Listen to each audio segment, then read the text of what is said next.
রাজবংশী ভোটে নতুন সমীকরণ। অনন্ত মহারাজের বাড়িতে মুখ্যমন্ত্রী মমতা বন্দ্যোপাধ্যায়।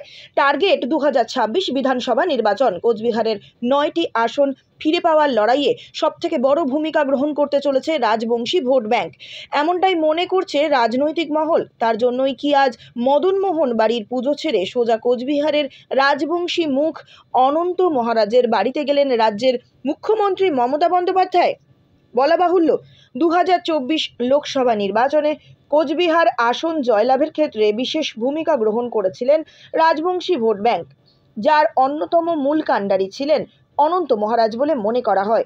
যদিও বা তিনি বিজেপির রাজ্যসভার সাংসদ, তদাপি তিনি প্রকাশ্য সাংবাদিক বৈঠকে মন্তব্য করেছিলেন, বিজেপিতে থেকে কোনো কাজ করতে পারছেন না তিনি, মানুষের জন্য কোনো উন্নয়ন করতে পারছেন না। তার এই বিমুখ হওয়াকেই কাজে লাগিয়েছিল রাজ্যের শাসক দল তৃণমূল কংগ্রেস বলে মনে করা হয়। আর তার জেরে কোচবিহার লোকসভা আসন নিজেদের ঝুলিতে রাখতে সমর্থ হয়েছিল তৃণমূল কংগ্রেস।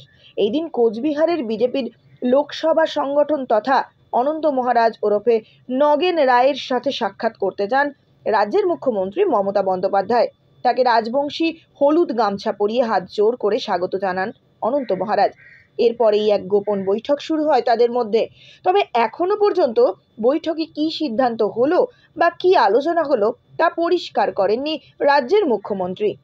তবে বিজেপি শিবিরে আশঙ্কা করা হচ্ছে অনন্ত মহারাজ দলবল করে তৃণমূল কংগ্রেসে ফিরতে পারেন।